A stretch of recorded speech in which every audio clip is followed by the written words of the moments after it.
y'all, it's time. Come on, let's go. Let's do it. Rolling on the road With the doc. Rolling on the road With Dave. Rolling on the road With the doc. 100 shades of the possibility with Dave and Dr. Parenting. All right. That was cool. Yeah. Well, Dave, you have a mask on. What's going on? You know, I'm now in my office. COVID's still real, folks. Talk to your doctor about getting back. No, a friend of mine that I was hanging out with last night just emailed me a little bit ago and said, hey, I have COVID. So I got to wear a mask in the office because I care about other people. Just saying. You know what? I think that might be a good segue. I hadn't even thought about those type of questions, but I want to tell everybody, hello, good afternoon.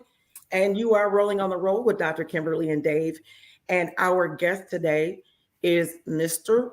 Wright. He is a recovery specialist at Gift of Life. You guys, we've been doing this trek. We started out the very beginning. Now we're getting down to the nitty gritty, the person who actually goes in there and will take an eyelash. Oh, oops, not eyelashes, but. Hey, you never know. I'm just saying. So do y'all, wait a minute. Okay, can y'all harvest eyelashes and then plant them in other people so they can have lashes? We'll figure that out. Well, you know, I mean, are eyelashes made out of plastic or are they made out of real human hair? We digress.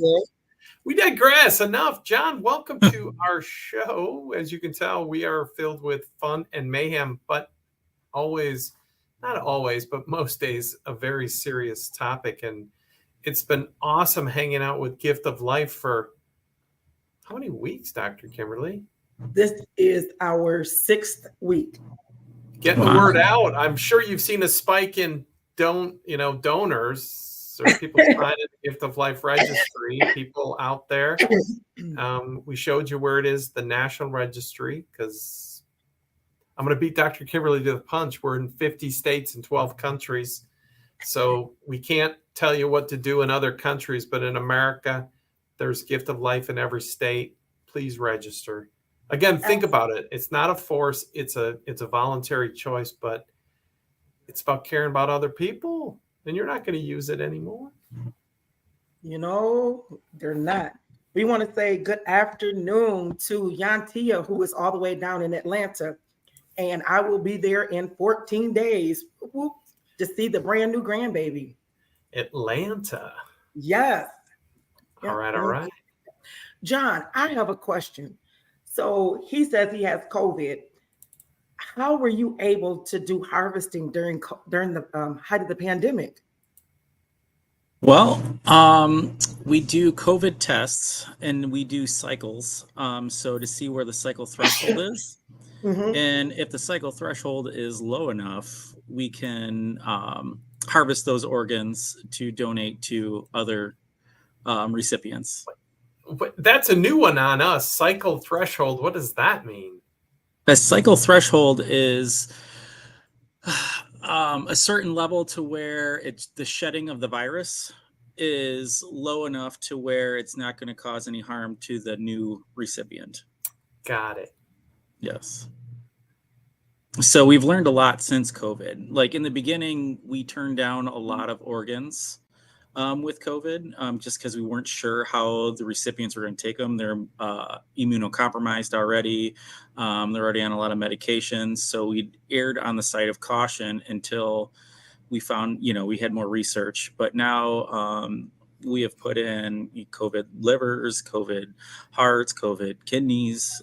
We've even put in a set of COVID lungs. So oh my gosh. There is. So when you talk about putting in the COVID lungs, were these lungs extremely compromised? Were they collapsed? How were you able to do that type of transfer? So the transfer, again, I mean, it is a cycle threshold that we do look at before we do any kind of harvesting. But on that end, I don't know what I wasn't on that case per se, so I don't know like any of like the comorbidities that we were looking at, how old the donor was. I'm sure age plays a factor in it, depending on how. I'm trying to think of the words, but depending on like I would say age and quality of the tissue for the donor, I'm sure played factors into it. Okay. For the recipient, but all recipients are usually notified, like if they're depending on the organs, if you know, like we do HIV organs that go to HIV patients, we do if it's like hep C or drug use, we, you know, all recipients are notified, you know, and are, you know, made aware of the organs that they are receiving. Okay, so you're saying that you can use the organs of someone who is HIV positive. Do you put them in another HIV positive person or someone Correct. who's not? Okay, but you wouldn't put them into someone who was not positive. Yeah, I believe it's called the Hope Act, where we put HIV into HIV. So, Okay. and that's something that's been going on for at least a couple years now. Cool. Well, Dr. Kimberly, we got ahead of ourselves in some excitement, which We did. Again, we specialize in that with our I still call it our new theme song because it's but a few weeks old. John, tell us about who you are and what you do, because organ recovery specialist. Yes, organ recovery specialist. Organ recovery specialist. So we go in, we're like the perfusionists of the OR as well. The what? The perfusionists. Yeah. So we go in and we assist with facilitating the OR, getting them all squared away for the organ recovery. We delegate all the different teams that are coming in to recover organs. We also help recover organs with surgeons, and we perfuse them with the perfusion fluids like custodial HTK, where we flush out the blood and put in a special fluid to help keep, you know, take the clots out of the organs, I guess. And then we help box them up. And send them off to where they need to go. If that makes sense. It makes a whole lot of sense. Are you an MD or an RN or? No, I started off as a surgical technologist. So I started off at a hospital called Beaumont Hospital in Royal Oak. I was on the transplant team there. Corwell. Now called Corwell. Corwell. And I started the transplant team there, where I was under the tutelage of Dr. Alan Coffrin, and I was on that for about 10 years, and then moved over to Gift of Life. So I got to assist and help put in livers and kidneys, and now I'm on the other side where I help harvest and take them to other donors, or take them to other recipients. So it's an amazing job. I liked both sides. I mean, it's bittersweet. I loved being able to see them reanimate in the patients and perk up and see them start doing the job that they're supposed to be doing. But, you know, I also love being the advocate for the donor families, and, you know, and help them have a legacy for their loved one, and, you know, be able to see both sides of the spectrum. It's an amazing job. I can't say enough great things about Gift of Life. It's one of the jobs I've always wanted to be a part of.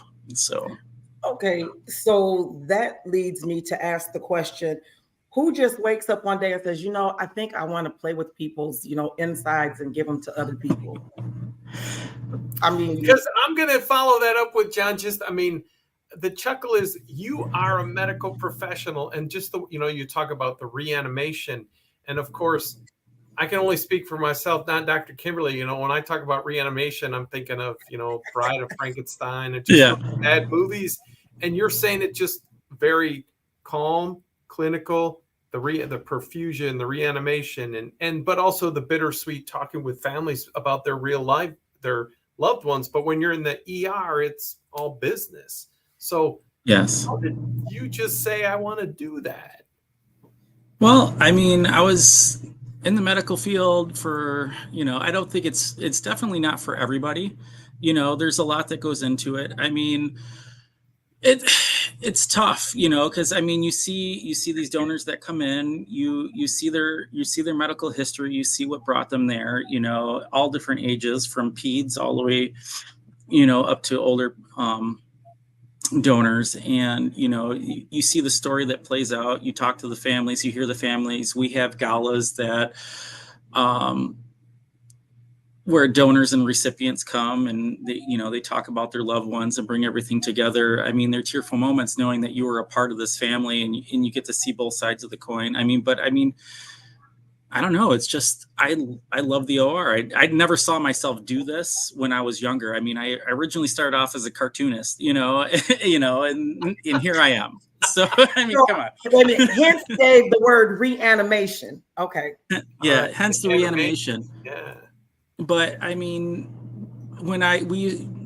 another part of our job is we do flyouts too, and we used to do them for U of M until recently, and they started their own program. But up till then, we used to fly out with them and help them, acquire their organs from their donors to bring back to the recipients. And I would have, like, when I was precepting people coming on, I would have them stay. If it was like a heart, like we went for a Pete's heart, we'd come back and we'd deliver it to the OR, and we'd stay there for the whole insertion of the heart and wait for it to reanimate. And it gives you that sense, because I mean, it's a very somber, it's very somber when you're in the donor OR, and they're reading a letter, from the donor's family, to the OR staff, and all that's going on. I'm getting emotional about it, but and then just to be able to see it go in there, go into the new recipient, and then watch it animate and then bring life, and know, that parent's going to have a surgeon come out any moment, and say, hey, your family member's doing great, everything took, and go from that moment. It's just an amazing experience. Ooh, how often do the organs fail? I don't get to see that side. I mean, I hear, organs have a failure rate. Like, so when I was at Beaumont, when we were putting in kidneys, so once that organ touches the skin, they have a 90% chance of failure rate for any organ that comes after that. So that's why a lot of surgeons are very adamant about the choice of organ that they're getting to put in for, like, the first one, or if it's a second one, because once that separate tissue comes in, then the rejection rate goes up, the percentage goes way up for any following organ after that. So but some organs can last a year, some organs can last 5, some organs can last 10. I mean, it really depends on donor and age, comorbidities. There's a lot that plays into it. I mean, I just went to this thing called Google. Don't know if you ever heard of it, Jeff. Dr. Kimberly and I use it often. Familiar. And University of California, San Diego, they're bragging up their survival rates on their transplants, because, like, the national averages are 88%, 87%, and it's patient survival and graft survival. Survival, yes. Is the graft the organ? Graft is organ, yes. So, but I mean, and of course, because a patient can outlive their graft, their organ, and they'll need another organ. Got it, because down the road. Yeah, UC San Diego's doing really well, except for in the liver category. The national average is 93% survival rate for patients, and they're only at 92. But that's pretty good. But you said if it hits the skin, it goes down? So when you put a foreign organ into another person, so the rejection rate will go up. So so the body starts creating, that's why they have to take anti-rejection meds. So they want to make sure the first transplant is set that, they do all this testing to make sure it's compatible, everything going into there. So as long as, I don't want to go off on a tangent here, but survival rate. tangents. Go for it. Tangents, go for it. But survival rate depends per organ, and I think lifetime and comorbidities, and as well as taking the anti-rejection meds, being, what's the word? Keeping up on taking your meds every time, I'm losing my words here. Yeah. It's okay. Well, we're going to stop real quick and we're going to say thank you so much for tuning in to Rolling on the Road with Dr. Kimberly and Dave. We have Mr. John Wright, who is a recovery specialist for the gift of life. He's the one who actually goes in there and will take your wonderful organ and donate it to someone else. We want to say thank you to Shayna for tuning in all the way from Bel Air, Maryland. We have Chris. Hey, Chris. He's watching from U of M. We have Pammy Joe, who is tuning in.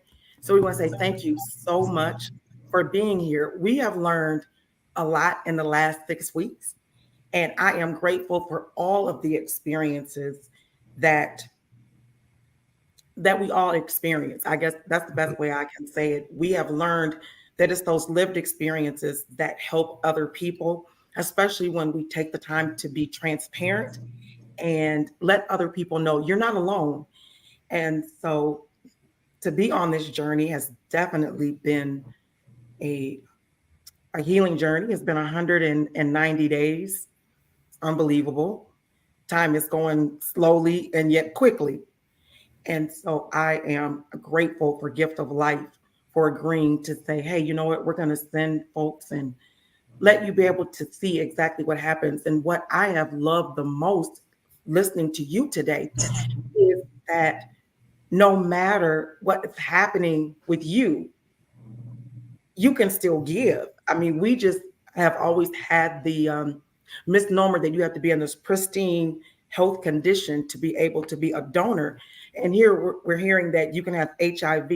You've even done, some COVID donations. And so I think that will make a lot of people out there feel a whole lot better about whether or not that they can give. I actually did art prize on my husband. And the way I did it was on one side, I put down what he had wrong and then what he was able to give from the donation. And I probably had more than 3,500 interactions, because of it. They were able to go to websites, view other shows that I was having. And a lot of people said, you know what, I want to give now. I've had people change their licenses and say, hey, I'm now a donor. So it's been awesome to go on YouTube and see, people's comments. The other thing is those who said, I thought I had no value because I had a disability or I have a disability. And now I see that I have value. And I believe that's the part that is the most encouraging to me. We had on a mom, I want to say about 3 weeks ago, whose son was autistic and felt that he had no value, didn't feel included. And the one way that he felt that he could was by being a donor. And so he committed suicide so that he could be a donor. And I just thought that was remarkable on his part, and to do it so that it was life-threatening. However, it was enough time for them to get him to the hospital, to get on the ventilator so that he could be of the most use. Well, that brings up the question I have, John, because you mentioned, doing all the compatibility tests and making sure, you're increasing the odds of success. But we've learned in our previous conversations that time is of the essence. Time is of the essence. Yeah. So if time is of the essence, how do you have time to do all these tests?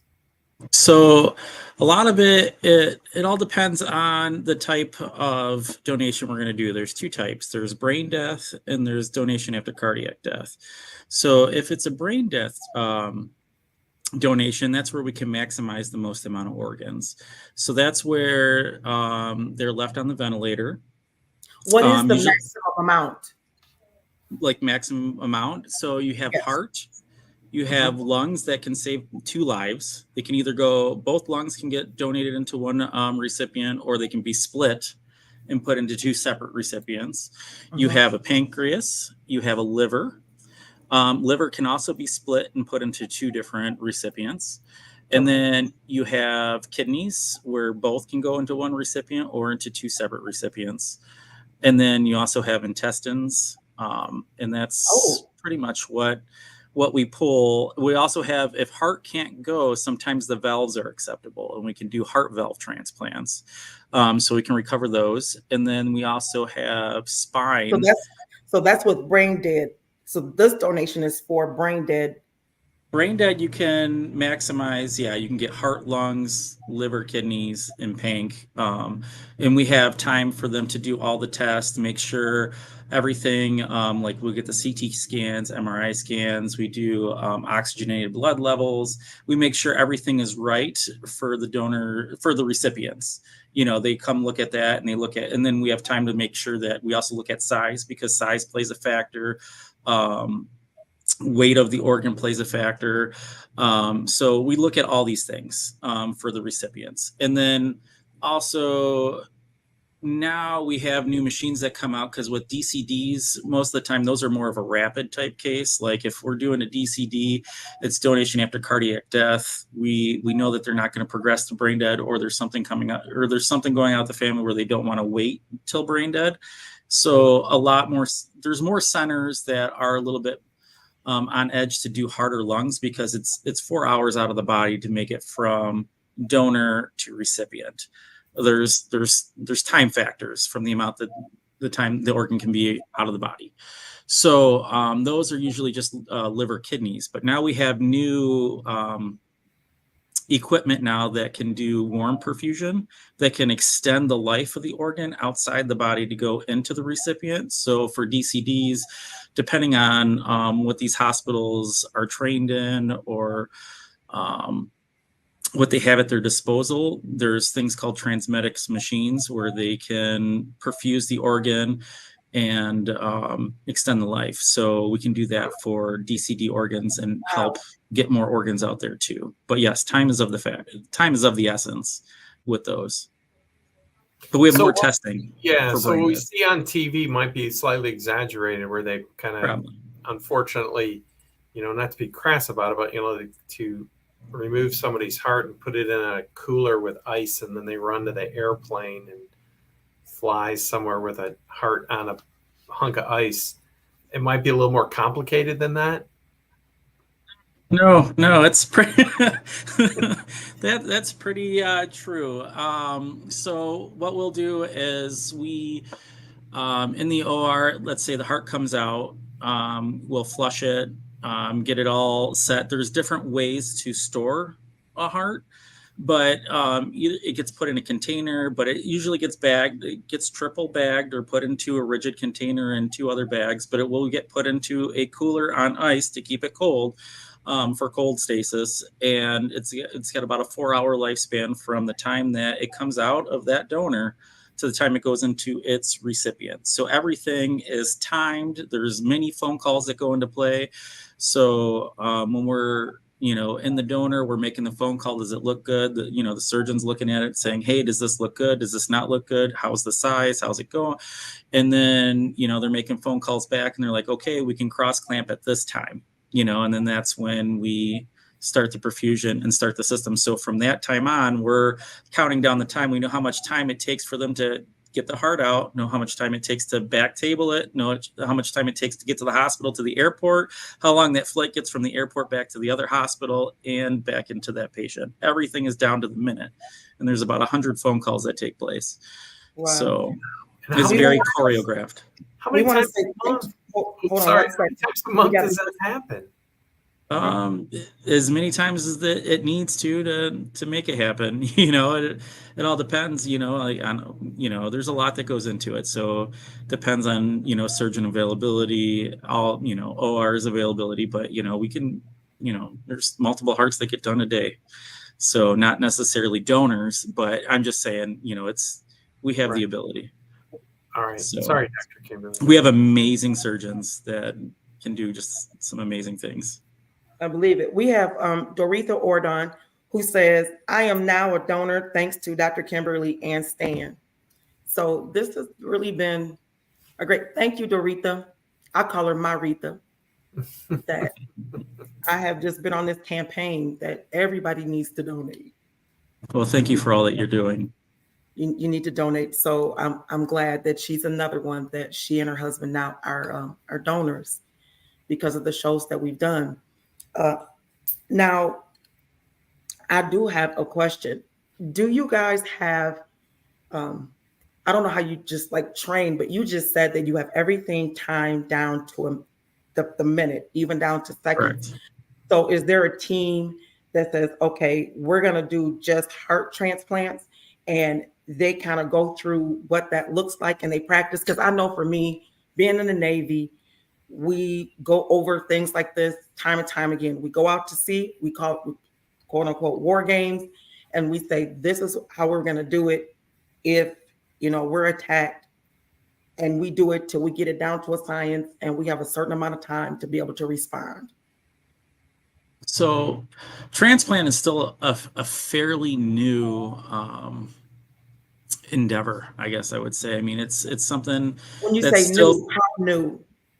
I mean, it's been going on, but I mean, if you look at surgeries in general, it hasn't been around, as long as, like, let's say we're doing, cholecystectomies, everything else. I mean, just, before even I came on, I mean, they were using a cab system, to transport organs to Beaumont Hospital, put them in the back seat in a cooler.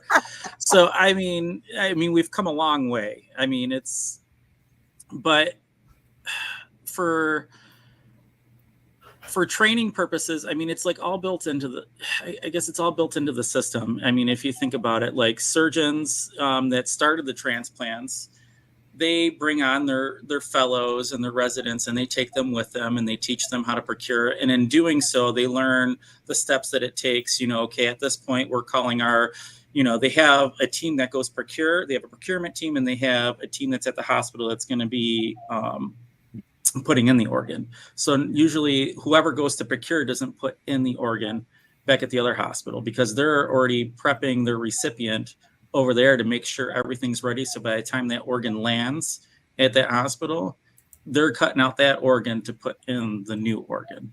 So like I said, everything's down, but everything is from training, like the new residents all the way to fellows. Everyone gets brought on so they can see this process, so they have an idea, and it's all kind of choreographed into the whole training of the system. So Wow. It's amazing when you think about it, and then how many hands are in the pot, and how how this gets done every day. It's just mind-boggling, like how many Is with there the donors anything that you can't have?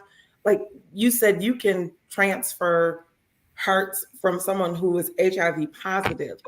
So is there anything, and you said even, COVID positive, is there any disease that you can have that you will not take a donation from? Cancer. Okay.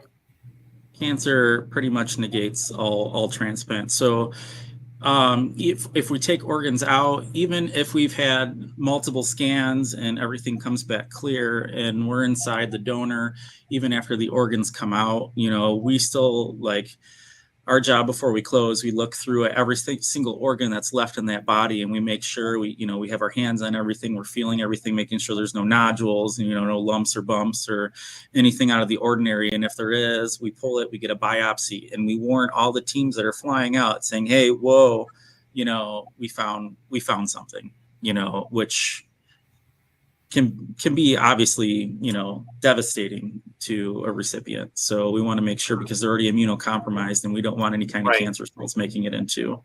Right. We'd rather err on the side of caution than, if anything. So cancer is the only thing that we do not deal with. So, but yeah, I mean, just because, you may have smoked, 5 packs a day for 20 years or anything else, someone may still be able to, your lungs may not be that bad. You never know, the human body is an amazing thing. So, but kidneys are super resilient organs. So if you don't think you can donate anything, a lot of people can donate kidneys. Liver and kidneys are the biggest organs to get donated. Heart and lungs, they're higher criteria, I feel, on, those, have to be like pristine, it seems, to get heart and lungs. And then, but just don't be shy. Just become an organ donor. I mean, even if you can't become an organ donor, there's tissue donation. There's, I don't know if you guys talked about that on your show, but I mean, you still have the option for eyes, skin, tendons, arteries, veins. There's all these things, like for the dentist, like any kind of bone that you get put in, it comes from donors. I mean, it's a wonderful gift. It's a wonderful gift to give. Whoa. Dave, do you feel as overwhelmed as I do? I am, because it's just are you part of the Organ Procurement and Transplantation Network? Yes. OPTN? OPTN, because the OPTN on September 9th of 2022 was the 1 millionth organ transplant in the United States. 1 million. Holy mackerel. 1 million. That's, yeah. And it's like 40 some thousand per year, 42,800 per year. Another record last year in the United States. So, we've been making records this year in Michigan. So, I mean, what do our numbers look like in Michigan? Our numbers are up and up. I mean, we have, our registry is doing great. We just got our registry to be put on our tax forms for the beginning of next year. So, I mean, to check a box, or to ask the question to be check a box on our tax forms. But I mean, we're hitting record donations for Gift of Life, like the amount of donors that we've had within the past few months. I mean, it's big. I mean, it's just. Is this a combination between death as well as live donors? Live donors do play a role. We don't get to see live donors as much. Those are done within the hospitals. Okay. Every now and again, they need perfusionists, because there's they'll do like a three-way organ, like a three-way kidney swap kind of thing, where they may not be able to find someone they want to donate their kidney, but they have no one to give their kidney to, well, they want to receive a kidney. So they give one kidney. How's it go? It's like a three-way kidney thing, a three-way kidney swap. But anyway, we facilitate the perfusion of that one. So if they don't have perfusion to send to another state, so, we'll I mean, go there and help out with that. So, for example, if I wanted to give Dr. Kimberly one of my kidneys, but then we have different blood types, but like I would give one to somebody. Yes. It's kind of like the NBA three-team trade. Oh, yeah. Everybody gets something here, but they get what they need. But because the two-way trade just doesn't work. So, correct. Wow. This is amazing, Dr. Kimberly. John, thank you again for being with us. I mean, this is, and it's, and I mean, we're setting records, but there's still need out there, folks. So don't think you're not needed to sign that. A lot of people on the list. Yeah. Oh, there's a good thing to Google, waiting lists. I think show number 2 or 3, we found out that there were about 2,400 people that were waiting for organs, and 1,900 of them needed a kidney. What's the number? And it's crazy to think about it too, because the waiting list too is it may be just kidneys, but then you have kidneys of different blood types. So you have to have the same blood type. So there's a waiting list for A, there's a waiting list for, AB, there's a waiting list for O, and then, it just, everything gets broken down. I mean, when you think about like how they have to or how they go through and they sort through this. It's amazing. We go through UNOS and national allocations and everything else, but it's just, the lists are big. I mean, the more people who donate, I mean, we need you. We do. There's a lot of people out there waiting. I mean, dialysis, it's a tough life. Yeah, 89,000 people waiting as of today. This is all across the country. Across the United States? Okay. Across the United States. So, wow. So, I'm surprised. I mean, 89,000 kidneys, but then only 834 people waiting for pancreas. But anywho, cool stuff out here on the internet, folks. You want to dive into these statistics, and this is the OPTN that John's part of. So his statistics are in this statistic, right? You report up through all this, John, all of your work. Cool. So you work right out of Ann Arbor, or where do you work from? So our main hub is in Ann Arbor. We all work from our homes all throughout Michigan. We're the only organ procurement organization in the state of Michigan. Some states have, 2, some have 3.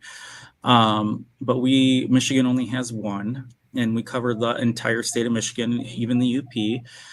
So like a typical day for us is we'll get called to say there's a case at some part of the state. We have to figure in our time to drive there. We try to get there about 2 hours early just to make sure supplies are there, staff is going well, make sure there's no delays. Anything that needs to be done, it gives us a little bit of leeway time to make sure we can put out any minor fires that might need to get put out, make sure everyone's on the same page, and then we'll do the surgery and we'll make sure all the organs are packed up, and then usually we'll take them back to our office. The kidneys always get allocated after the donor, and then so we'll wait for TTM and cross matching to come through, and those get accepted after, and we'll sit there and watch the pump numbers and make sure everything's good and answer any questions any hospitals may have if they're local or out of state, depending on where they go, and then we make sure they make it to their destination afterwards. Yeah, as a nonprofit corporation, Disability Advocates, we get asked a lot, how are you funded? So how are you funded? Through Medicare, Medicaid, and then the government regulates a lot of OPTN and the OPOs and how we operate throughout the country. So you don't have to do fundraisers to make sure you're ready to go. No, we don't have to do fundraisers. I mean, I believe we do like local fundraisers for like t-shirts. families. Yeah, for families, we'll do local fundraisers to make blankets for families and things like that. So we do things, but yeah, we're funded through the government. Got it. Well, 45 minutes goes by so quickly. So quickly. I mean, we could sit here all day and ask a million questions. And this was just really exciting to, have the boots on the ground, what it's like to remove and then to put in. And it has been extremely enlightening, I will say that.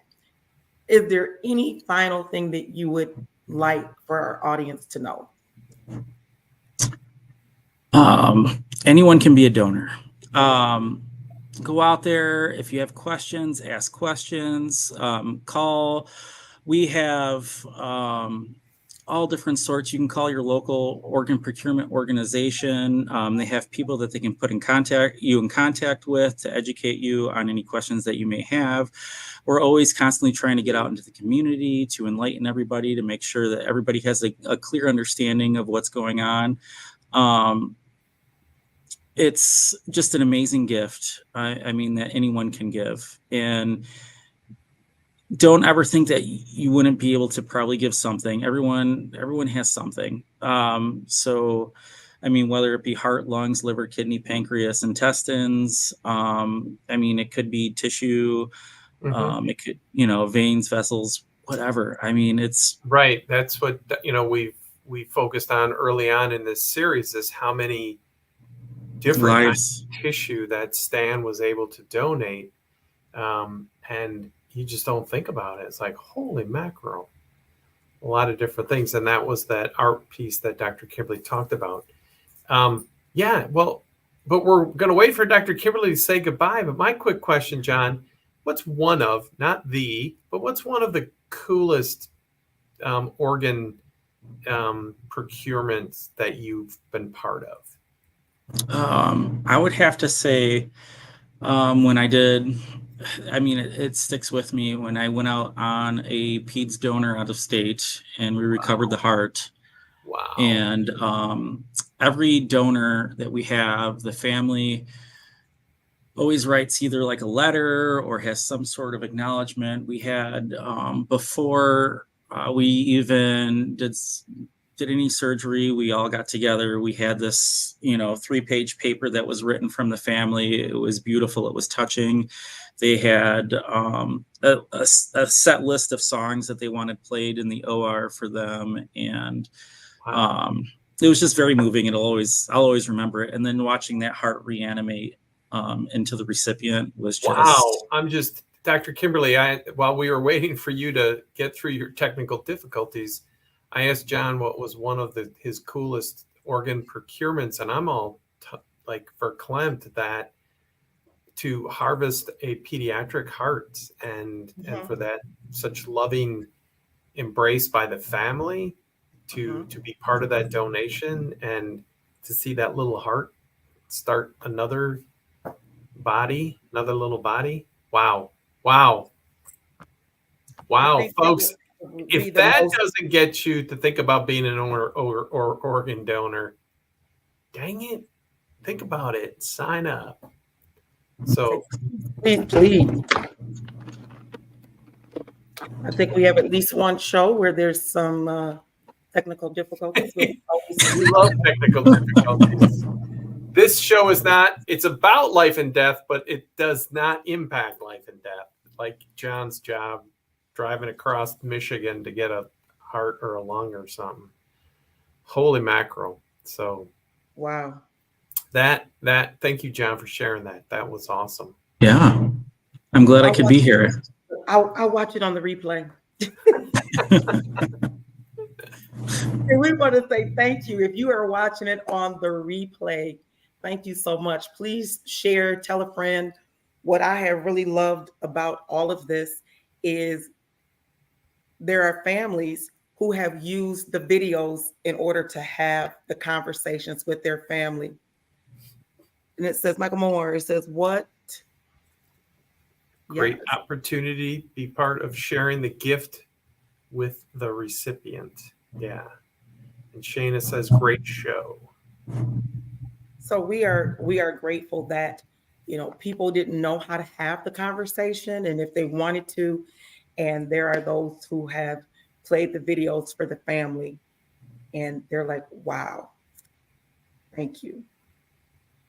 Yeah. Cool. Thank you for getting this message out there. I appreciate it. It's awesome. It's awesome. It's Stan's legacy. He keeps giving. He does. What did you say at the funeral? His hands were like, what you need me to do now? Yeah, his hands were out like this instead of my Catholic tradition, hands folded over a rosary. His hands were out for action. So, yeah. Awesome. Cherish Austin is watching, and Doretha said, thank you so much. You are so welcome. I think we all have learned a lot. And even those of you who have been donors, you've reached out and said, you know what, I've been on the list, but I never had, knew exactly what was going to happen and what that meant. I just knew that I wanted to be a donor. So now we've Awesome. gotten the ins and outs of all of it. And I want to say thank you so much to Gift of Life.